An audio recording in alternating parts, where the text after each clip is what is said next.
Combien sommes-nous à vouloir évoluer dans notre vie sans vraiment se donner les moyens d'y arriver? Concrétiser des rêves qu'on remet toujours au lendemain. Pourtant, les jours passent et quand on prend conscience qu'on ne pourra plus rattraper ce temps, alors on comprend l'importance d'agir ici, tout de suite et maintenant. Je m'appelle Manal, je suis passionnée de voyage et de découverte et ce que j'aime par-dessus tout, c'est vivre des expériences qui donnent du sens à ma vie. Aujourd'hui, mon ambition est de partager avec vous des idées nouvelles pour plus de valeur dans votre vie. Moi-même, je cherche constamment à améliorer mon quotidien et je fais souvent de belles découvertes que je vais partager avec vous chaque semaine dans une ambiance décontractée et bienveillante. J'ai imaginé ce talk show comme un moment de divertissement qui vous apporte en même temps des conseils utiles pour upgrader votre vie. Ensemble, nous pouvons atteindre l'objectif ultime, devenir la meilleure version de nous-mêmes. Bienvenue dans le Manal Show.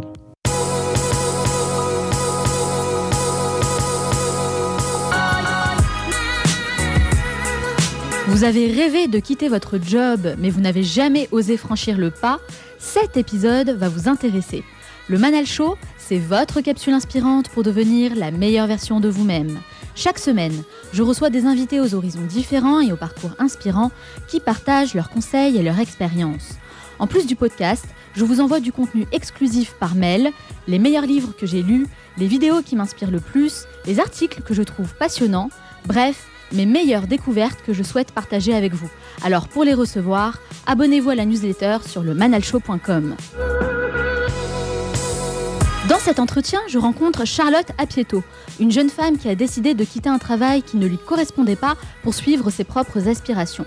Son parcours m'intéresse particulièrement car elle a décidé d'utiliser cette transition professionnelle comme un tremplin dans sa carrière et partage aujourd'hui son expérience pour aider les personnes qui, comme elle, souhaitent explorer de nouveaux horizons. Et comme Michael Jordan a dit, certains veulent que ça arrive, d'autres aimeraient que ça arrive et quelques-uns font que ça arrive.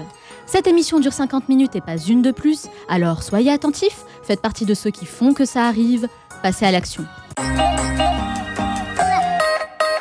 C'est d'abord en tant que salariée dans le conseil en management qu'elle a débuté sa carrière et a développé ses compétences au sein de différentes entreprises. Mais au bout de quelques temps, c'est la désillusion. Ces journées sont loin d'être ce qu'elle imaginait. La passion du début laisse place à l'ennui, comme elle le dit elle-même, passer des heures à produire des slides, des tableaux Excel et à assister à des réunions inutiles. En 2017, elle décide de tout plaquer pour suivre ses propres aspirations à la recherche d'un véritable épanouissement personnel. Commence alors ce qu'on appelle une reconversion professionnelle, une phase d'exploration et d'apprentissage pour entamer un changement à 180 degrés. Elle décide de se consacrer à ses passions, l'entrepreneuriat, le développement personnel et l'éducation. En multipliant les activités, elle incarne parfaitement la génération slasher, une tendance née de la révolution digitale qui séduit de plus en plus de personnes aujourd'hui. Elle n'hésite pas à casser les codes et faire de son expérience un véritable tremplin pour aider les autres à faire leur propre transition professionnelle. Ce qui paraît être marginal aujourd'hui sera sûrement la norme demain. Le monde du travail change et pour s'adapter, elle a créé son propre mode d'emploi. Charlotte Apieto, bonjour. Bonjour. Merci d'avoir accepté mon invitation. Eh bien, merci à vous, ravie d'être là. Charlotte, pourquoi vous faites ce que vous faites aujourd'hui? Alors, je fais ce que je fais aujourd'hui parce que je pense qu'il y a une tendance de fond aujourd'hui dans le manque de sens au travail qui fait qu'il faut absolument s'en occuper. En fait, je ne peux pas laisser passer ça. C'est pour ça que pour moi, il y a une mission derrière, c'est que je me dis, je suis concernée, mes amis sont concernés, mon entourage de plus en plus large est concerné. En fait, je suis obligée d'agir par rapport à ça. Voilà, c'est cette notion de sens, en fait, qu'on peut retrouver d'ailleurs dans ceux qui ont envie de quitter leur job. C'est je m'épanouis pas là-dedans parce que je vois pas l'impact de ce que je produis, je vois pas le sens de tout ça dans ma vie. Et donc, à partir de là, j'ai besoin d'agir, en fait, et de changer les choses. Et moi, en fait, c'est cette thématique-là qui me met en colère. Je pense qu'en fait, ce qui nous énerve, ce qui nous gêne, ce qui nous perturbe, c'est là-dessus qu'on doit agir. Parce que généralement, quand il y a une émotion, c'est que derrière, il y a une cause à laquelle on tient. Donc, c'est pour ça que je travaille sur ce sujet aujourd'hui. D'accord, alors c'est vrai que vous avez commencé à travailler dans le conseil en management, Oui. comme je le disais dans la présentation, et aujourd'hui vous faites complètement autre chose. Oui. Alors quel a été le déclic pour passer à l'action ? Moi, pour le coup, ça a été une succession de déclics. C'est-à-dire qu'au tout départ, ça a été des rencontres où je me suis dit, ah ben tiens, ce qu'ils font, ça me plaît quand même beaucoup plus que ce que je fais moi. Après, il y a eu des déclics qui ont été liés aussi aux lectures que j'ai fait en développement personnel, parce que, comme vous le disiez très justement, moi, c'est quelque chose qui m'intéresse depuis très longtemps. Et donc, il y a certaines lectures qui ont créé chez moi ce changement dans mon esprit, dans ma vision des choses. Après, en termes de déclic, il y en a quand même eu un particulièrement important qui a été en fait une rupture. Et en fait, pour moi, c'est là que justement j'ai posé ma dème.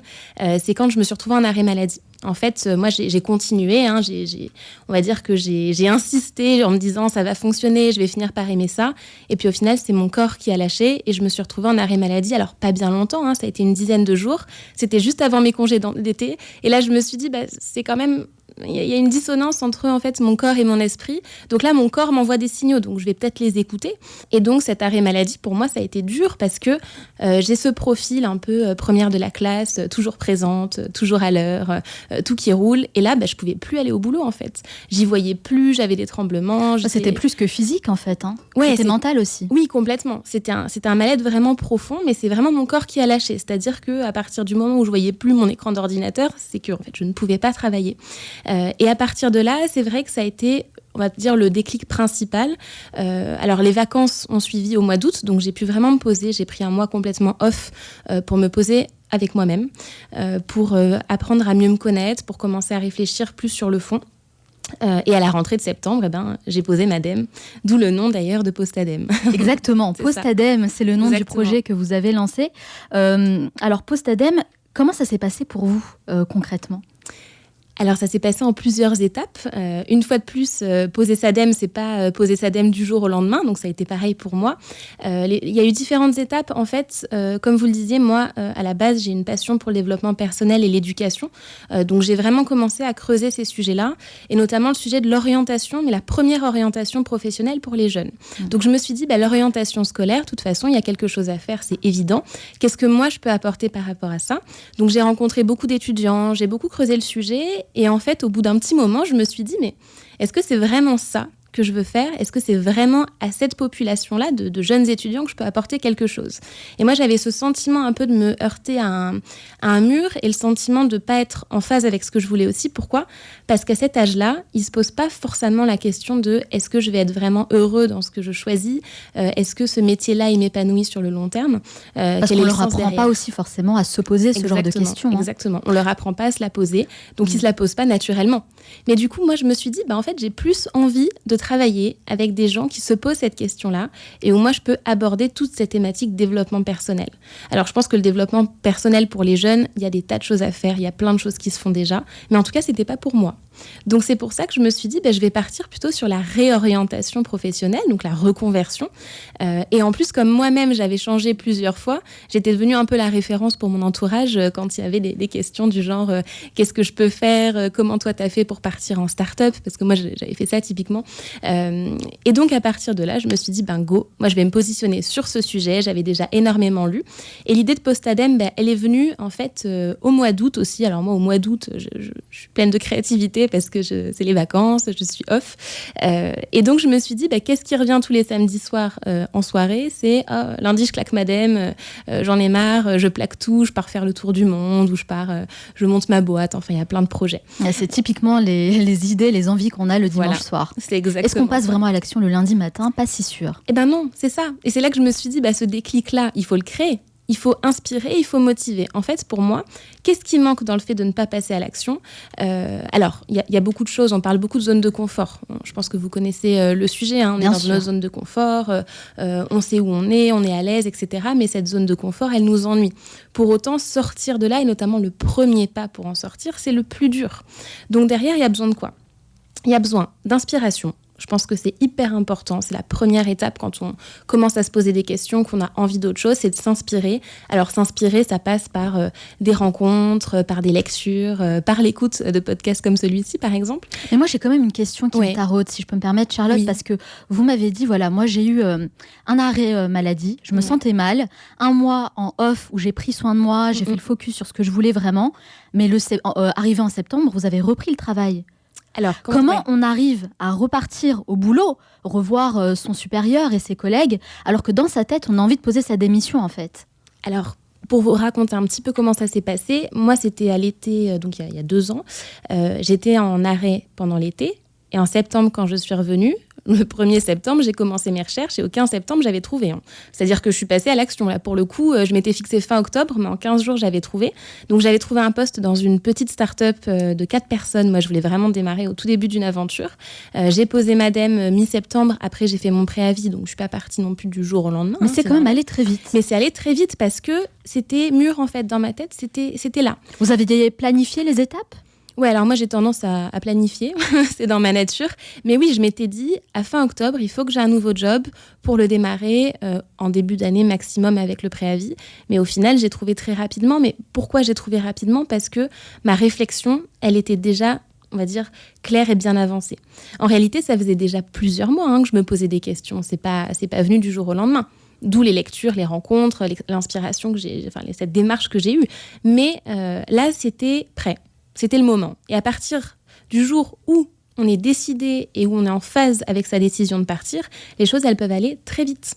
C'est un peu ce que je disais sur le premier pas, c'est qu'une fois qu'on est décidé à faire ce premier pas, les autres, ils s'enchaînent beaucoup plus facilement. C'est quand même très important finalement d'avoir un réel objectif avec pourquoi pas une deadline et de planifier les étapes pour vraiment y aller et oser poser sa DEM. Exactement. Je crois que c'est vraiment ça en fait qu'il faut retenir. Alors on le disait tout à l'heure, dans l'esprit des gens, avoir une situation professionnelle, c'est synonyme de confort, de stabilité.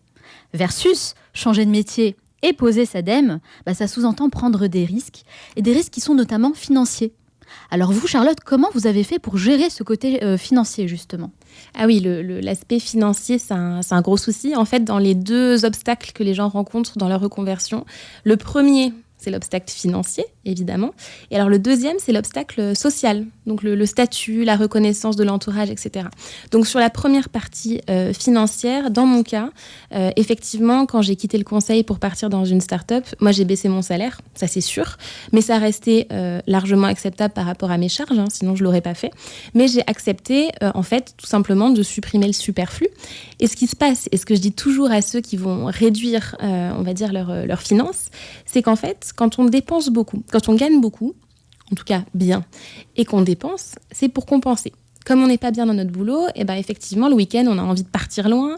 Le soir, on a envie de sortir, donc on va manger au resto, on va prendre plusieurs verres, etc. On a envie de se changer un peu l'esprit. Exactement. Et on le fait en dépensant. Alors que quand on est bien dans ce qu'on fait toute la semaine, toute la journée, qu'est-ce qui se passe ? On n'a plus besoin de compenser. Et donc, à partir de là, les dépenses, elles se réduisent automatiquement. Alors, je dis pas que c'est ce que je veux à long terme. Et je pense que quelqu'un qui se reconvertit, il doit accepter une diminution de ses revenus, mais on va dire de façon provisoire. C'est-à-dire que quand vous recommencez dans quelque chose de nouveau, vous êtes débutant. Donc, qui dit débutant dit on démarre en bas. Mais je pense que quand on est en tout cas en phase avec ce qu'on fait, notamment dans l'entrepreneuriat, les choses fonctionnent et donc l'argent, il va revenir. Voilà. Donc, c'est un choix, mais qui est passager. Et d'ailleurs, c'est un petit peu pareil quand on a envie de changer de boulot. On se met énormément de pression en se disant, cette décision, il faut que ce soit la bonne. Le prochain, il ne faut pas que je me rate, donc il faut que ce soit le boulot de ma vie. On se met une certaine pression. C'est ça. Mais alors que pas du tout. En fait, ça va être une étape. C'est pas parce que vous prenez un nouveau boulot que ça va être votre boulot toute votre vie, de toute façon. On le sait, on est dans une époque où on va cumuler différents jobs. Alors, on va en avoir plusieurs tout le long de notre carrière, voire plusieurs en parallèle. C'est les slasheurs. Donc, à partir de là, il faut aussi baisser la pression sur les choix qu'on fait. Ça ne veut pas dire qu'il faut se précipiter non plus. Mais ça veut dire que l'enjeu derrière, si ça ne va pas, on change. Vous n'avez à aucun moment jamais douté de votre choix ? Oh si, j'ai douté, mais c'est un doute sain. C'est-à-dire que c'est de la prise de recul, c'est des questions sur soi, mais c'est pas un doute profond en me disant « Mon Dieu, qu'est-ce que je suis en train de faire de ma vie ?» Autant je l'avais, ce doute, quand j'étais en phase de réflexion et un peu de perdition, quand j'étais dans le conseil et que je m'interrogeais.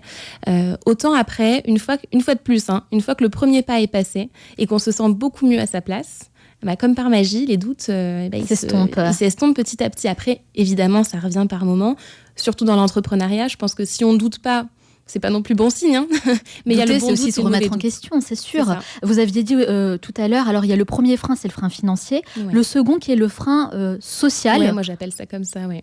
Qu'est-ce que vous voulez dire par là? Est-ce que votre entourage vous a encouragé ou pas? Comment ça s'est passé? Alors, dans mon cas, là-dessus, j'ai beaucoup de chance, donc ça me concerne pas tellement. Alors, oui et non, c'est-à-dire que du côté de ma famille, en fait, j'ai de la chance d'avoir une famille qui m'encourage à faire mes choix, à faire ce que j'aime. D'ailleurs, c'était ma mère qui me disait au bout d'un moment, mais si t'es pas bien là dans ton cabinet de conseil, mais en fait, pourquoi tu restes? Mais je sais qu'en tout cas, pour les personnes que j'accompagne, dans ces changements professionnels, ce qui revient quand même fréquemment, c'est la famille, les amis encore. Bon, ça dépend, mais il y a toujours ceux qui vont vous soutenir et ceux qui vont remettre un peu en cause votre projet. Et vous, c'est quoi vos conseils pour faire face à ça, justement? Alors, ça peut sembler un peu radical, mais c'est de s'entourer des bonnes personnes, en fait. C'est-à-dire que, alors, je ne sais plus qui dit ça, mais on est la moyenne des 5 personnes que l'on fréquente le plus. Exactement, c'est quelque chose qu'on répète souvent dans le Manal Show. Ouais. Vraiment faire le tri dans son entourage. C'est ça. Donc, alors, ça peut sembler un petit peu violent, c'est vrai. Mais quelque part, il faut se dire, quelles sont les personnes qui me boostent, en fait? Quand je vois cette personne-là, est-ce que ça me donne de l'énergie ou est-ce que j'en ressors un peu déprimée ou j'ai des doutes sur moi? Bon, si à la fin, le bilan n'est pas positif, il faut tout simplement s'éloigner un petit peu. Alors, quand c'est la famille ou quand c'est le conjoint, par exemple, pour ceux qui vivent à 2 et où l'autre ne soutient pas. Là, ça devient un peu plus compliqué. Ça arrive. C'est plus compliqué. Alors, du coup, là, après, c'est une réflexion de fond sur les relations qu'on a, mais l'idée, du coup, c'est de s'entourer de personnes extérieures, notamment via le réseau. Je sais que moi, ce qui m'a permis de sortir de mon cadre dans le conseil, qui est un univers très normé, c'était de rencontrer des personnes avec des profils complètement différents. Et à force, c'était ça pour moi la norme. C'était plus d'être consultant. Voilà. Donc je pense que vraiment le conseil, c'est de s'entourer de personnes qui sont inspirantes, qui nous boostent, parce que sinon c'est compliqué. Et la deuxième chose, c'est aussi de s'affranchir de l'image de la réussite qu'on a. Voilà. Je pense qu'il faut être honnête avec soi sur ce que c'est que la réussite pour nous et de déconstruire petit à petit l'image qu'on en a et qui est héritée de beaucoup de choses, qui peut être héritée, alors souvent de la famille, qui va être héritée aussi des études qu'on a faites, de la société dans son ensemble. Donc, c'est de déconstruire ça petit à petit pour voir ce qui vient vraiment de nous et pas de l'entourage. Ouais, c'est un excellent conseil. Je pense aussi, quand on fait face à un ou une conjointe qui n'est pas forcément, qui ne supporte pas forcément le projet en soi, peut-être essayer d'installer une communication, mais une réelle communication en fait. Oui. Essayer aussi d'expliquer le choix, d'expliquer les étapes, de mettre au courant l'autre, même si c'est tous les jours, d'expliquer un petit peu où on en est, ce qu'on fait, comment on avance. Et je pense que la personne en fait en face va un peu plus s'investir dans ce projet, se sentir utile et peut-être être un vrai soutien finalement, plus que ce qu'on pourrait le croire. Parce que je pense que c'est quand on ne connaît pas, quand on ne sait pas les choses, qu'on a peur. Exactement. Et souvent, il y a des gens qui n'osent pas, de crainte que l'autre le prenne mal. Mais c'est une supposition. Donc déjà, la première étape, c'est de s'assurer que c'est pas une idée qu'on se fait, en fait, mais que c'est la réalité. Admettons, dans le pire des cas, que ce soit la réalité. C'est exactement ça. C'est qu'il faut arriver avec une décision qui est posée, qui est réfléchie, parce que de toute façon, votre entourage, il vous veut du bien, normalement. Donc, si vous montrez que ça fait sens pour vous, que ça vous rend heureux, c'est très bien. Et après, je suis complètement d'accord, c'est qu'il faut quelque part, alors sans rendre des comptes, parce que sinon, c'est qu'il y a peut-être un souci aussi, mais de montrer des étapes d'avancement et de montrer ce côté concret. Prenons l'entrepreneuriat, je sais pas moi, vous décidez de quitter votre boulot pour vous lancer ou en freelance ou dans l'entrepreneuriat, au début, les résultats, ils vont pas être là au tout départ, c'est normal. Mais du coup, il faut quand même montrer des choses concrètes en disant, voilà ce sur quoi j'ai travaillé, qu'est-ce que t'en penses? Je pense qu'il faut impliquer l'autre et à partir de là, ça devrait se faire plus facilement. Alors justement, votre projet, c'est Postadem. C'est quoi exactement l'objectif de Postadem aujourd'hui? L'objectif de Postadem, c'est d'inspirer, de motiver et de former ceux qui ont envie de réinventer leur carrière. Alors, même si j'aime pas trop le terme de carrière, d'ailleurs, je préfère le terme d'aventure professionnelle, mais comme ça, c'est plus clair pour tout le monde. L'idée derrière, c'est vraiment de permettre à chacun d'avoir ce déclic et de trouver les ressources dont il a besoin. Aujourd'hui, quand on commence à se poser des questions, je trouve que c'est assez difficile d'avoir accès aux ressources dont on a besoin. Il y a beaucoup d'articles sur les reconversions un peu radicales, mais bon, c'est pas de lire un article d'un magazine sur un tel qui était consultant et qui est devenu pâtissier qui va nous aider en fait à à franchir ce cap. Donc moi, je veux donner de l'information qui soit transparente, qui soit concrète, pour les aider à avancer. Et derrière, c'est de les former de les accompagner dans cette démarche de réflexion. Donc concrètement, qu'est-ce que vous proposez ? C'est vraiment des formations en one-to-one ? Oui. Vous coachez les gens vraiment sur leur projet professionnel ? En fait, pour l'instant, ce que je propose, déjà, c'est le site qui est une grosse partie importante. C'est-à-dire que pour moi, le contenu qui est accessible, déjà, c'est la première brique. Ensuite, moi, je fais du coaching. Je fais de l'accompagnement individuel pour l'instant. Donc, il y a un programme qui se fait en 4 séances où le but, c'est d'apprendre à mieux se connaître. C'est de faire le bilan sur son parcours et de commencer à bâtir le futur et à passer à l'action. Donc ce programme en 4 séances, c'est vraiment du one-to-one en présentiel ou à distance. Et en fait, là, je prépare le lancement d'une formation en ligne.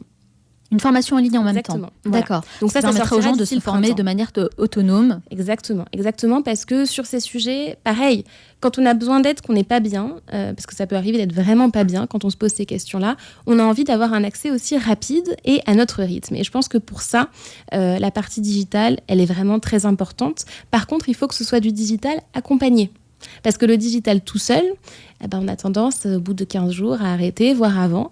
Donc l'idée, c'est aussi d'accompagner derrière ceux qui le font et de personnaliser au maximum en fait, cette formation. Je suis totalement d'accord. Il faut absolument avoir une présence, en tout cas, du formateur, entre guillemets, de l'accompagnateur, plutôt que de laisser les gens comme ça, livrés à eux-mêmes devant une formation, des slides et des choses à suivre sur l'écran. Ça, je suis complètement d'accord. Je parle par expérience. Je crois que vous avez bien entendu que, voilà, je parle par expérience. Alors, pour rappel, le nom du site postadem.com. Postadem.com. D'accord. C'est ça. Très bien. Comme ça, vous pourrez tous aller regarder si vous avez envie de changer de job, de dire ciao à votre patron.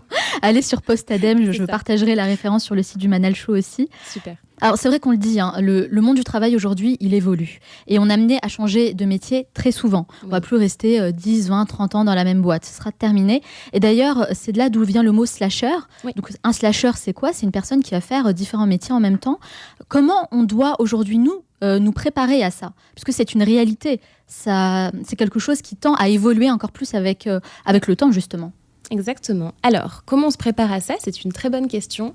En étant flexible, je pense que c'est la première chose. C'est-à-dire que, de toute façon, que vous choisissiez ou pas de se lâcher ou de changer de métier, votre métier va évoluer, en fait. C'est-à-dire qu'il y a une statistique, alors je suis très mauvaise en statistiques précises, mais c'est à peu près 80% des métiers de 2030 qui n'existent pas encore. Oui. Donc 2030, c'est dans pas si longtemps que ça, si on regarde. Donc, qu'est-ce qu'il faut se dire à partir de là ? C'est que on doit, dans tous les cas, être capable de nous adapter aux nouveaux métiers et donc de développer de nouvelles compétences. Et donc, la thématique qu'il y a derrière, c'est apprendre à apprendre. L'idée, c'est ça, c'est de se dire, aujourd'hui, je sais que mon métier peut évoluer. Comment je fais pour être en permanence capable de me former ?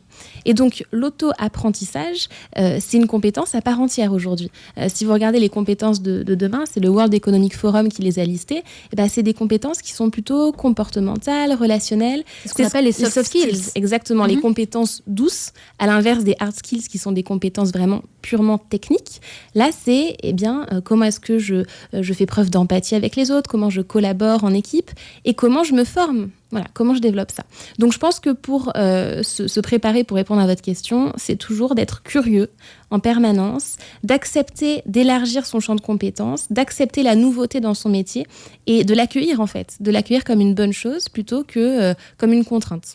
Et d'ailleurs, vous dites quelque chose de très intéressant. Vous dites qu'il faut arrêter d'attendre la bonne opportunité. Au contraire, il faut plutôt la provoquer. Tout à fait.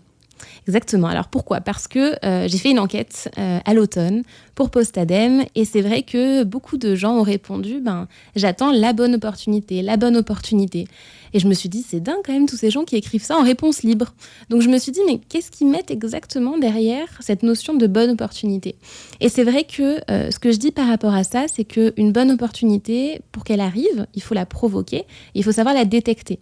Voilà, c'est-à-dire que c'est pas demain qu'un recruteur va vous contacter en vous disant « J'ai une offre de rêve pour toi, la voici, ça correspond pile à ce que je veux ». Bon, déjà, il faut savoir ce qu'on veut. Parce que si on ne sait pas ce qu'on veut, on ne va pas la reconnaître, cette opportunité, quand elle va arriver. Et ensuite, il faut la provoquer parce que les choses, elles arrivent quand on agit. Une fois de plus, c'est en allant rencontrer des gens, c'est en faisant des choses qu'il va se passer des choses en fait. Voilà, il faut passer à l'action. Exactement, il faut passer à l'action. Prenons mon cas avec Postadem, c'est parce que j'ai créé Postadem et parce que je fais des choses que le travail arrive en fait. Voilà. J'ai interviewé une autre Charlotte la semaine dernière, donc l'interview est sur le site, et qui dit justement c'est en faisant des choses et en travaillant correctement, en ayant un bon relationnel que les opportunités, elles arrivent. Et ça marche qu'on soit d'ailleurs salarié ou entrepreneur, peu importe. Je suis complètement d'accord que peu importe le statut, peu importe ce que vous voulez faire, de toute façon, ça vaut pour tout dans la vie. Que vous voulez changer de métier ou faire autre chose dans la vie, créer une vie qui soit en adéquation avec vos aspirations, il faut vraiment passer à l'action. Il faut arrêter d'attendre que les choses arrivent, d'attendre qu'une école, qu'une entreprise vous livre quelque chose sur un plateau. Ça n'arrivera pas. Ouais. Tout à fait. Arrêtez d'attendre la bonne opportunité. Désolée, mais ça n'arrivera pas. C'est ça. Alors après, ce que je dis, c'est qu'il faut allier la bienveillance et la proactivité. Bienveillance dans le sens où il faut quand même rester bienveillant avec soi-même. Et donc, il faut savoir s'écouter et se respecter aussi soi-même et accepter son rythme sans se comparer aux autres. Mais il faut aussi allier ça avec la proactivité, qui est le fait d'être impliqué, déterminé et entreprenant dans les démarches qu'on fait pour explorer et pour changer. Mais vraiment, cette alliance de bienveillance et de proactivité, c'est ça qui fonctionne. Parce que quand on n'est que dans « il faut que je fasse les choses parce qu'on me dit d'agir », mais qu'au fond, nous, on n'est pas prêts, ça marche pas. Bien sûr. Et c'est là que ça crée encore plus de problèmes. Donc, il faut vraiment arriver à trouver cet équilibre. Et c'est ça qui n'est pas facile, en fait. C'est ça qui n'est pas facile. D'où le fait d'aller s'inspirer d'autres personnes qui sont à la fois motivantes, mais douces et bienveillantes. Et je pense que pour être proactif, la clé, c'est simplement de faire des petites choses tous les jours. Ne pas se mettre une pression énorme avec un objectif hyper grand, limite inatteignable, mais vraiment d'essayer de mettre des petites actions tous les jours. Et vous allez voir, en faisant quelque chose de petit tous les jours, dans 1 an, dans 2 ans, vous aurez peut-être une super entreprise, un super poste, le poste dont vous rêvez. Mais en tout cas, c'est ça, être proactif. C'est pas forcément se dire, dans 1 semaine, j'arrête et puis je crée mon entreprise comme je l'imagine dans ma tête. Il faut prendre le temps, mais surtout, il faut agir tous les jours. Oui, c'est la stratégie des petits pas. C'est-à-dire Exactement. que si on change tout du jour au lendemain, là, c'est la panique, vraiment. Et c'est pas forcément. Et je pense qu'on le fait mal, de toute façon. Et on le fait, voilà, exactement. Sauf certains cas, mais de façon générale, l'idéal, c'est de procéder par petits pas, comme vous le disiez, et donc de se faire un plan d'action, mais qu'on découpe, en fait, de façon la plus précise possible. Mais c'est pareil, d'ailleurs, dans l'apprentissage. Apprendre à apprendre, ça peut être de se dire, je commence par 1 heure par semaine le dimanche soir, où je vais lire un bouquin sur tel sujet. Exactement. Voilà, ça peut être ça. Ça peut être chaque semaine, je vais rencontrer une personne inspirante, je vais prendre des notes sur ce qu'on se dit, et dans quelques mois, ça fera déjà pas mal de rencontres. Mais c'est vrai que la lecture, ça aide énormément quand même à mieux se connaître, mieux apprendre à se connaître soi. C'est pas quelque chose qu'on fait à l'école ou en entreprise. Donc ça, vraiment, je vous le recommande, de prendre le temps de lire un petit peu chaque jour. Et pourquoi pas des livres de développement personnel. C'est vrai que j'en partage énormément. Je mettrai aussi peut-être votre sélection, parce que vous m'avez dit que vous lisez pas mal. Ça aide beaucoup. Exactement. Alors, il y a aussi une autre notion qui est importante et qu'on néglige souvent, surtout quand on commence à travailler en entreprise, c'est le réseau. Le réseau, c'est important, il faut l'entretenir. Complètement. Pour développer son réseau, la première chose à laquelle on ne pense pas toujours, c'est le réseau existant. Quand on dit « il faut que je développe mon réseau », on se dit « mon Dieu, je vais devoir rencontrer des inconnus ». Non, pas forcément. En fait, tu as déjà rencontré plein de gens dans ta vie professionnelle. Il suffit de les recontacter et de créer des liens plus forts que ce qu'il y a aujourd'hui. Donc, déjà, reprendre son réseau existant et renforcer les liens. Et dans un deuxième temps, là, on va pouvoir passer à de nouvelles rencontres. Et donc, les nouvelles rencontres, ça peut être soit via des événements. Moi, je faisais beaucoup ça. Donc, de se renseigner sur les événements qui ont lieu dans sa ville, sur les thématiques qui intéressent. Il y a des applications maintenant de networking. Alors, je parle beaucoup de Shaper. J'ai pas d'action là-bas. Qui est très en vogue en ce moment. Je parle beaucoup. Vous l'utilisez ? Oui, alors ça fait longtemps que je l'utilise. Alors, aujourd'hui, un petit peu moins parce que j'ai moins de temps et que j'ai moins ce besoin d'inspiration et de rencontres, en fait. Et que je suis très focus aussi sur la production directe de contenu, mais je m'en suis énormément servie et pareil, Shaper, c'est un moyen entre guillemets facile, entre guillemets. Pourquoi ? Parce que oui, il suffit de matcher avec quelqu'un et de le rencontrer, mais il y a un peu le frein psychologique. Et quand on est dans une phase de réflexion et de doute par rapport à soi-même, on se dit, mais mon Dieu, qu'est-ce que je vais lui raconter ? Comment je vais me pitcher ? Qu'est-ce que je vais lui apporter ? Quand on rencontre quelqu'un, c'est parce que cette personne nous intéresse, nous inspire, donc on l'admire. Et on se dit, mais moi, je suis quoi à côté, en fait ? Qu'est-ce que je vais lui apporter ? Donc, dans ces cas-là, ce qu'il faut faire pour bien se lancer dans une démarche de réseautage, déjà, c'est d'avoir conscience de ses propres forces, d'être au clair sur ses talents, son propre réseau, sur ce qu'on peut apporter aux autres, et d'y aller en se préparant. Mais LinkedIn, c'est un très bon réseau social professionnel. Ça, je le recommande vraiment parce que les échanges que vous allez avoir avec les gens seront beaucoup plus professionnels, justement, authentiques. Vous n'allez pas parler de la pluie et du beau temps. Vous allez vraiment avoir des objectifs précis. Et la personne en face, je pense, va vraiment beaucoup vous apporter. Elle va mieux comprendre, en tout cas, votre démarche. Donc, si vous n'avez pas de compte LinkedIn, je vous incite vraiment à aller en créer un et à commencer, justement, à faire ce qu'on appelle du personal branding. Ça aussi, c'est quelque chose dont vous parlez. Alors, qu'est-ce que c'est pour les gens qui nous écoutent et pourquoi c'est si important d'avoir un bon personal branding ? En fait, c'est votre marque personnelle. C'est-à-dire que vous avez une image, une réputation, aussi bien d'ailleurs une réputation réelle que virtuelle, justement par les réseaux sociaux et l'image de vous sur Internet. Donc en fait, votre marque personnelle, c'est comme n'importe quelle marque. Il y a une partie dont on n'a pas tellement la maîtrise, mais il y a une partie qu'on maîtrise, et qui est la partie la principale en fait. Donc le personal branding, c'est le fait de se dire, moi, quelque part, je suis un produit marketing, et donc je vais me vendre. Alors cette démarche de se vendre, elle n'est pas toujours évidente, mais justement, des réseaux comme LinkedIn, ça facilite. C'est-à-dire qu'un profil LinkedIn, oui, ça s'optimise. C'est-à-dire que ce soit votre résumé, votre photo, le contenu de votre profil, en fait, tout ça, ça va contribuer à votre image personnelle. Alors, il y a ce type de réseau, mais il y a aussi tout ce que vous pouvez faire en ligne. Je ne sais pas, moi, par exemple, si vous écrivez des articles de blog, ça aussi, ça va concourir à donner de la valeur à votre marque personnelle. Tout à Donc, fait. c'est tout à fait ça. Mais ça marche, d'ailleurs, aussi bien, parce qu'on en parle beaucoup pour les freelances et les entrepreneurs, que pour les salariés. Parce que même les salariés, aujourd'hui, comme on disait, les métiers, ils évoluent. On sait qu'on reste rarement 10 ans aujourd'hui dans le même métier, dans la même boîte. Donc, cette notion de marque personnelle, elle est hyper importante pour toujours anticiper une fois de plus. Oui. Ça, c'est vraiment très important, le personal branding. En tout cas, essayez d'apprendre davantage sur cette notion-là. Et puis, vous allez voir, ça va vous donner un peu plus confiance en vous. C'est ce que je dis souvent, c'est qu'en fait, c'est vraiment à la portée de tout le monde. Ça commence, vous l'avez dit, par une photo, un résumé, une petite présentation assez percutante. Et puis, de valoriser vraiment ce que vous faites, que vous soyez salarié, étudiant, entrepreneur. Valoriser tout le travail que vous faites en dehors de vos missions propres au sein de votre entreprise, en fait. J'imagine que vous avez des passions. Enfin, on a tous des passions, on a tous des choses comme ça qu'on valorise pas assez. Ça contribue aussi au personal branding. Oui, complètement. C'est pas que le job, c'est ce qu'on peut faire aussi à côté. Et d'ailleurs, dans cette démarche aussi d'évolution du monde du travail et le fait de se lâcher entre plusieurs activités, c'est important aujourd'hui de pas rester uniquement cantonné aux missions de son job, mais d'aller un petit peu plus loin.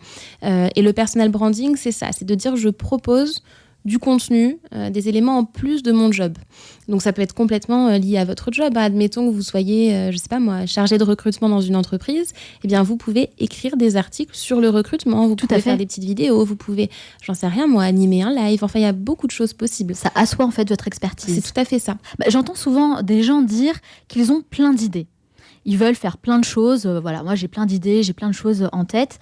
Mais entre avoir des idées de projet et vraiment les mettre en place, il y a un gap. Alors, comment on fait pour choisir ces idées ? Il y a plusieurs écoles. Il y en a 2, en l'occurrence. Il y a ceux qui disent qu'il faut avoir quelque chose qui nous passionne. C'est vraiment la passion qui va nous aider à passer à l'action et à faire quelque chose de bien. Et il y a l'école qui dit, finalement, non. Ce qu'il faut faire, c'est vraiment faire quelque chose dans lequel on est bon. Vous, dans quelle école vous vous positionnez ? Alors, il faut, je pense, en tout cas, prioriser. Ça, c'est sûr. On ne peut pas non plus tout faire parce qu'à un moment, on se perd là-dedans. On peut faire beaucoup de choses quand on est en phase d'exploration et de test. Ça, oui. Mais à un moment, il va falloir prioriser. Ça, c'est certain. Alors, il y a 2 écoles, effectivement. Vous, pour votre cas, vous avez plutôt suivi vos intérêts, vos passions. Ouais, mais ça... Alors, il y a un petit peu des deux. Alors, je ne sais pas si vous voyez l'ikigai. Oui. Ouais, voilà. Bon, l'ikigai, Ikai, c'est sa raison d'être. C'est ce pourquoi on se lève le matin. Et donc, en fait, votre ikigai, c'est quand vous arrivez à mélanger ce pourquoi vous êtes bon, ce que vous aimez faire, ce dont le monde a besoin, et ce pourquoi vous pouvez être payé. Donc, trouver son ikigai, on voit que c'est pas évident, en fait. D'ailleurs, chacun de ces cercles nécessite un travail approfondi. Mais du coup, l'idéal, effectivement, c'est de mixer ce qu'on aime faire et ce pourquoi on est bon. Mais généralement, c'est lié. parce que quand vous êtes bon dans quelque chose, vous aimez le faire et inversement. Voilà. Donc, il faut vraiment, en tout cas, arriver à trouver ce qui est fluide pour soi. Je pense que c'est ça. Il y a la notion de flow. Le flow, c'est ce qu'on fait sans se poser de questions, facilement. Quand on est dans le flow, on ne voit pas le temps passer. On est vraiment complètement concentré sur notre tâche.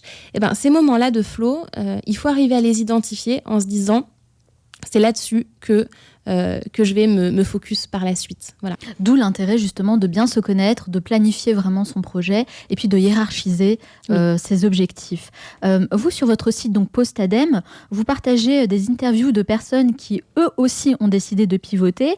Est-ce qu'il y a un parcours qui vous a marqué particulièrement ? Plein.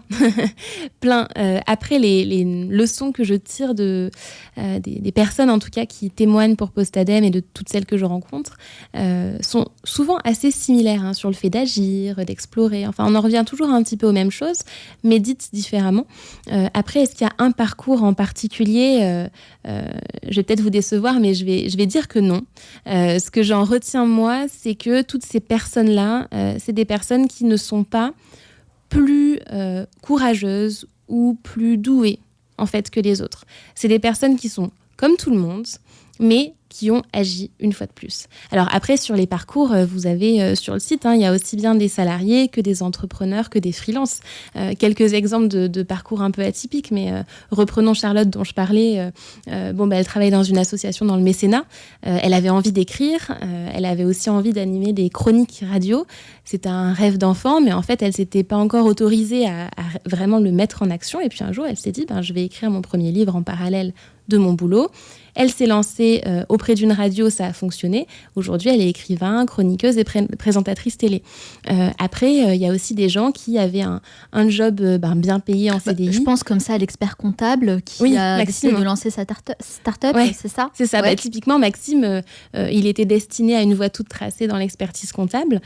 Il s'est rendu compte que non, il voulait faire autre chose. Alors Maxime, il avait toujours eu un peu cette intuition depuis toujours qu'il avait envie d'entreprendre. Je pense que l'expertise comptable était un peu un moyen, mais au final, il s'est aperçu plus vite que prévu qu'il cherchait plus l'épanouissement que l'enrichissement financier. En tout cas, il pourra avoir cet enrichissement, mais plus tard, si la boîte fonctionne. Mais voilà, typiquement, il est sorti d'une voie toute tracée là aussi. Mais il y a quand même quelque chose que je tiens à souligner, c'est que même sur Postadem et les interviews que vous faites, il ne s'agit pas seulement d'entrepreneurs. Il y a aussi beaucoup de salariés. Ça, c'est important de le dire. Faire une transition professionnelle, ça ne veut pas forcément dire pour tout le monde devenir entrepreneur. Tout à fait. Évidemment. On peut s'épanouir et trouver un travail, un métier au sein d'une entreprise dans lequel on est heureux. Absolument. En tant que salarié. Absolument. D'où le fait aussi de se défaire des tendances start-up, entrepreneuriat, etc. Donc ça peut paraître comme une mode un peu. Oui. Tout le monde veut être entrepreneur. Mais c'est pas forcément l'objectif qu'on doit tous se donner. Alors vous, aujourd'hui, Charlotte, est-ce que vous êtes épanouie dans ce que vous faites ? Oui, alors je pense que j'ai trouvé mon ikigai, ce qui est une bonne chose. Moi, j'ai vraiment le sentiment aujourd'hui d'être complètement à ma place, d'avoir ma légitimité aussi, parce que c'était une des questions que j'avais à un moment. Est-ce que je suis légitime pour faire ça ? Aujourd'hui, je le ressens. Je suis complètement en phase avec ce que je fais. En fait, que ce soit d'ailleurs sur le fond ou sur la forme. Sur le fond, le sujet que je traite, moi, il me passionne complètement parce que ça va mixer tout ce qui m'intéresse depuis longtemps, le développement personnel, la partie RH et gestion de carrière, parce que moi, j'ai fait mes études en ressources humaines, en fait, au départ. La partie formation, transmission, écriture, parce que j'avais envie aussi d'écrire depuis longtemps. Donc, j'arrive à mélanger tout ça. Et la forme, c'est que je suis indépendante. Alors oui, je vais slasher à ma façon parce qu'il y a Postadem, mais je fais aussi des formations à côté et des cours. Mais j'arrive vraiment à m'organiser comme je veux. Je suis libre de créer ce que je veux. Donc, aujourd'hui, oui, moi, je suis complètement épanouie dans ce que je fais et j'espère que ça va durer comme ça, oui. Et vous voyez où dans 10 ou 15 ans, par exemple ? Alors, c'est difficile. Alors, je me pose la question de temps en temps, beaucoup moins souvent qu'avant. Avant, j'avais la fâcheuse tendance de tout planifier 10 ans à l'avance, puis je me suis rendu compte que ça servait à rien parce que je change vite. Mais aujourd'hui, moi, je sais que dans 10 ans, oui, j'ai envie de vivre, alors de cette activité-là, bien sûr, mais de m'épanouir dans le coaching et dans l'écriture. Moi, c'est vraiment ce que je vois, c'est que j'ai envie d'avoir à la fois le côté écriture où je peux, en fait, dire ce que je pense, en fait, et délivrer les informations que j'ai envie de donner. à ma façon. Et après, la partie coaching et formation qui est hyper importante pour moi parce que j'adore animer des conférences, faire des interventions, échanger avec les personnes qui sont venues là. Donc, il faut vraiment que ça soit axé sur ces 2 activités. Est-ce que vous avez des petits rituels que vous mettez en place tous les jours ? Oui, oui, j'en ai en fait dans les livres qui m'ont marqué cette année. Vous connaissez probablement le Miracle Morning, j'imagine, voilà. Allez, Hal Herold. Exactement. Donc, alors, vous faites le Miracle Morning ?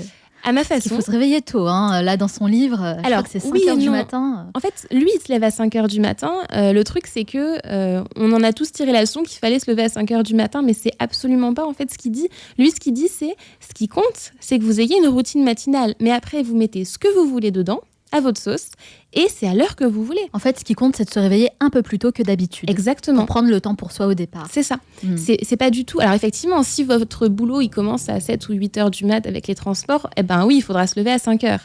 Mais si vous commencez à 10 heures, il y a aucune utilité de se lever à 5 heures. Donc, ce qui est important, en tout cas, c'est de prendre un temps pour soi qui est dédié à des activités, à des exercices de développement personnel. Et c'est ce que vous faites, vous, tous les matins ? Ouais, c'est ça. Alors, je le fais à ma façon, c'est-à-dire qu'il n'y a pas les 6 activités données par Hal Elrod. Les savers, voilà. Lui, ce qu'il dit, c'est pour ceux qui ne connaissent pas, mais c'est de faire méditation, affirmation, visualisation, exercice, écriture, lecture. Alors, je le faisais un moment, je l'ai fait pendant à peu près 3 mois. Et en fait, je me suis rendu compte que ça me pesait de faire autant et que j'avais plus plaisir. Donc, je me suis dit, c'est pas bon signe. Donc, moi, je le fais à ma façon. Alors, c'est beaucoup plus réduit, mais ça prend à peu près 3/4 d'heure par matin quand même. Moi, ce que je garde, c'est la partie exercice, mais avec du yoga et des assouplissements. Moi, tous les matins, je prends le temps de faire des exercices d'assouplissement parce qu'en plus, j'ai des petits soucis de dos, donc c'est l'occasion de le faire. Et ensuite, moi, c'est lecture et écriture. Ça, je le fais tous les matins. Je prends le temps de lire parce que je lis beaucoup, mais si j'avais pas ce temps le matin, en fait, je ne lirais jamais. Et l'écriture, j'écris tous les matins dans mon petit journal. Alors, par contre, je suis pas du tout adepte des journaux qui sont déjà organisés, bullet journal, etc.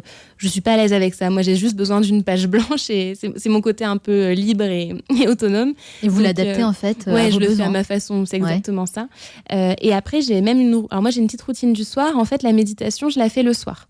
Ça me permet après de beaucoup mieux dormir et je refais de l'écriture le soir. Voilà, c'est un peu le bilan de la journée. C'est un peu cliché, mais c'est la gratitude, ce dont je suis fière, etc. C'est cliché, mais c'est important. Il n'y a pas tant de personnes que ça qui le savent et qui le font surtout. Est-ce que vous avez justement constaté des effets bénéfiques ? Alors, je pense que oui. C'est pas si simple que ça à dire parce que je sais pas ce que ça aurait donné sans ça. Donc c'est pas si facile que ça. Je sais en tout cas que ça me permet de lire beaucoup plus, ça c'est certain. Après l'écriture, je pense que moi ça me donne une clarté d'esprit. C'est-à-dire que l'avantage de l'écriture, c'est que déjà ça décharge le mental beaucoup. Le soir avant de vous coucher, si vous écrivez un peu ce qui vous perturbe et 2-3 petites choses, en fait c'est plus dans votre tête, c'est dans le carnet, donc ça décharge. Et si vous avez beaucoup d'idées, comme la majorité des gens, écrivez-les aussi sur le carnet, comme ça vous pouvez dormir tranquillement. Complètement, c'est exactement ça. Il faut parce que tout ça, sinon ça tourne en boucle dans la tête, ce qui est pas une bonne chose. Moi, ça m'arrive d'avoir des idées une fois que je suis dans mon lit. En fait, je les écris plutôt que de les garder toute la nuit en me disant mon Dieu, il faut que je m'en souvienne demain matin. Donc oui, ça m'a apporté cette clarté-là. Ça m'apporte aussi la possibilité de faire le bilan, c'est-à-dire que quand vous écrivez, vous gardez une trace de ce qui se passait dans votre tête à un moment donné. Et après, on a tendance à oublier ce qu'il y avait dans notre tête il y a 6 mois, 1 an. Honnêtement, on ne sait plus. Donc, le fait de retrouver les écrits, ça permet aussi de faire ce point avec soi-même et de voir tout ce qu'on a fait depuis, en fait, et de voir les évolutions. Donc, ça fait du bien de se dire « Ah ouais, il y a 6 mois, j'en étais là, j'ai quand même bien avancé. » Donc oui, ça m'a apporté ça. Après, une fois de plus, je saurais pas dire par rapport à si je l'avais pas fait, mais je continue parce que ça m'apporte vraiment de l'organisation et des bienfaits sur le coup, donc oui. En tout cas, ce qu'on peut conseiller aux personnes qui nous écoutent, c'est de se créer leur propre routine. Ne pas forcément faire ce que vous lisez mot pour mot, mais plutôt d'adapter selon vos besoins, votre personnalité aussi, et le temps que vous avez à y consacrer, ça peut être 30, 45 minutes, 1 heure, tout dépend vraiment. En tout cas, ce que je peux vous dire, c'est que moi aussi, j'ai commencé à mettre en place une routine quand j'ai quitté le monde du salariat justement pour être entrepreneur. Vraiment, j'ai eu de très bons résultats. Ça fait beaucoup de bien en fait de commencer sa journée en faisant quelque chose pour soi et ne pas être tout de suite stressé et sous pression dans le speed pour aller au travail et avoir déjà plein de choses dans la tête. Donc faites-le, vous allez voir, ça va vous faire beaucoup de bien et c'est le plus important. Oui, il faut absolument essayer. D'ailleurs, quand on est en reconversion ou en réflexion, il y a des petits exercices qui sont importants à mettre dedans. Ça peut être chaque matin d'envoyer un mail à quelqu'un de votre réseau pour prendre des nouvelles et parler de votre projet. Très bonne action à mettre en place, ça. Ça oui. peut être ça le matin, hein. C'est pas forcément de faire 20 minutes de méditation si vous n'y arrivez pas et que c'est pas votre truc. Complètement. Voilà. Donc après, il faut quand même essayer, je pense, hein, tout ce qui est méditation, etc. Il faut essayer. Ça, apprendre à penser différemment. Faites des choses que vous n'avez pas l'habitude de faire. C'est ça. Et vous allez voir, ça va vous faire le plus grand bien. Oui. Alors je le disais au début de cette émission, la reconversion professionnelle, c'est vraiment une thématique qu'on m'a largement demandée. Et pour aider les personnes concrètement, les personnes qui nous écoutent, quels seraient, vous, Charlotte, vos meilleurs conseils, vos 3 meilleurs conseils pour réussir une reconversion professionnelle, que l'on soit salarié, entrepreneur, pour toutes les personnes qui nous écoutent? Alors, mes 3 meilleurs conseils, c'est un peu 3 étapes. Oui. Les 3, ça va être l'exploration de soi-même. La deuxième, ce sera l'exploration à l'extérieur de soi-même. Et la troisième, c'est l'action. Donc, pour expliquer ce qu'il y a dedans, premier conseil, l'exploration, on va dire, intérieure, c'est de prendre ce temps pour vous. Alors, ça peut être le matin, ça peut être le soir, le week-end, peu importe, mais de prendre ce temps pour vous. Et juste apprendre à se connaître, ça peut sembler un peu conceptuel. Mais l'idée, c'est d'être au clair sur vos envies, sur vos aspirations, à court terme et à long terme, sur vos priorités dans la vie, sur vos blocages et sur vos peurs. Ça, c'est hyper important, de mettre des mots sur ces peurs pour mieux les dépasser après. Donc, ça va être tout ça. Le deuxième conseil, donc, c'est l'exploration extérieure. Ça revient un peu à ce qu'on disait autour des rencontres, du réseautage, des événements auxquels on peut participer. Et vraiment de l'inspiration qu'on peut trouver d'autres personnes. Ça passe aussi par la lecture d'articles, par l'écoute de podcasts, ça peut être beaucoup de choses, mais en tout cas de s'inspirer des autres. Ça, c'est vraiment la deuxième étape. Et de commencer à s'inspirer de gens dans le domaine que vous visez. Et le troisième conseil, donc, c'est l'action. Et toujours en lien avec ce qu'on a dit avant, c'est cette stratégie des petits pas. Mettez des choses en œuvre, en fait. Peu importe ce que c'est, mais mettez des choses en œuvre et mettez en œuvre des choses qui vous font un petit peu peur aussi, petit à petit. Au début, vous allez commencer avec des choses qui restent un petit peu dans votre zone de confort, mais où quand même vous agissez. Et petit à petit, comme vous, en plus, vous connaissez mieux, vous connaissez vos peurs, ce qui bloque, essayez de combattre ça. Voilà. Donc, c'est vraiment les 3 conseils. C'est exploration, rencontre et action. 3 excellents conseils vraiment à mettre en place. Merci Charlotte, vraiment. Bien, merci à vous. Alors Charlotte, c'est pas fini.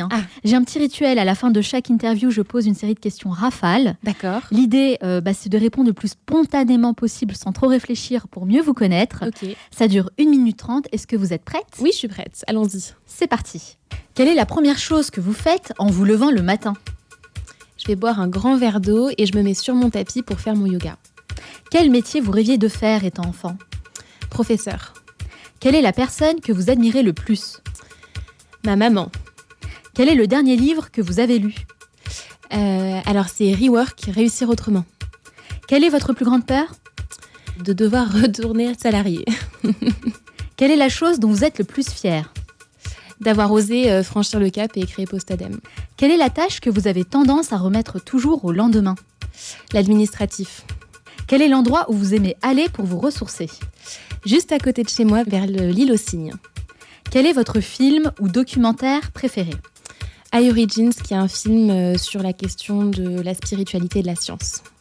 Quelle est la chose à laquelle vous croyez et que les autres considèrent comme une folie? En étant clair sur ce qu'on attend de l'univers, on peut recevoir ce que l'on veut. Ça semble un peu fou, souvent. Quel livre offririez-vous en premier? Tout le monde n'a pas eu la chance de rater ses études d'Olivier Roland. Quel défaut vous trouvez insupportable chez les autres? La lenteur. Quel est votre plus grand regret? De ne pas avoir entrepris plus tôt et de ne pas m'être fait confiance plus tôt. Quel est le meilleur conseil qu'on vous ait donné? Fais tes choix en fonction de ce que tu veux et arrête de te conformer à une case qui n'est pas la tienne. Si vous deviez prendre une bonne résolution, laquelle serait-elle? Ce serait d'enrichir mon Miracle Morning pour faire plus de choses. Quelle est votre plus grande phobie? Les chiens. Selon vos proches, quelle est votre plus grande qualité? Le courage. Et selon vous, quel est votre plus grand défaut? L'impatience. Quelle est la dernière chose que vous faites avant de dormir? C'est justement de méditer et de faire un break sur ma journée.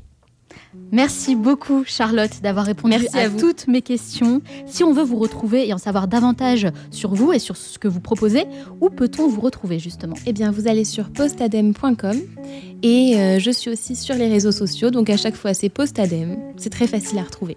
D'accord, très bien. On partagera évidemment le site sur notre propre site à nous, lemanalshow.com. Alors, il me semble aussi que vous avez créé un programme qui s'appelle Nouveau Départ. En quoi ça consiste ? Alors, Nouveau Départ, c'est le programme individuel d'accompagnement que je fais déjà depuis un petit moment et qui est sur le site. C'est le programme en quatre étapes où vous apprenez avec moi à mieux vous connaître. Vous faites le bilan sur votre parcours, vous commencez à vous projeter et justement à poser les premières briques du passage à l'action. Merci encore Charlotte. Merci beaucoup. Je vous souhaite beaucoup de succès dans tous vos futurs projets. J'espère que cet entretien avec Charlotte Apieto et tous ses conseils vont vous aider à entamer votre propre reconversion professionnelle. Et n'oubliez pas, ne restez pas passif, passez à l'action. Vous l'avez vu, je prends en compte vos demandes, alors continuez à me laisser votre feedback pour m'aider à améliorer le podcast. Rendez-vous sur lemanalshow.com et cliquez sur le bouton « Laissez-moi votre feedback ». Je compte sur vous. Nous, on se retrouve la semaine prochaine pour un nouvel épisode. D'ici là, on reste en contact sur la page Facebook du Manal Show. Ciao!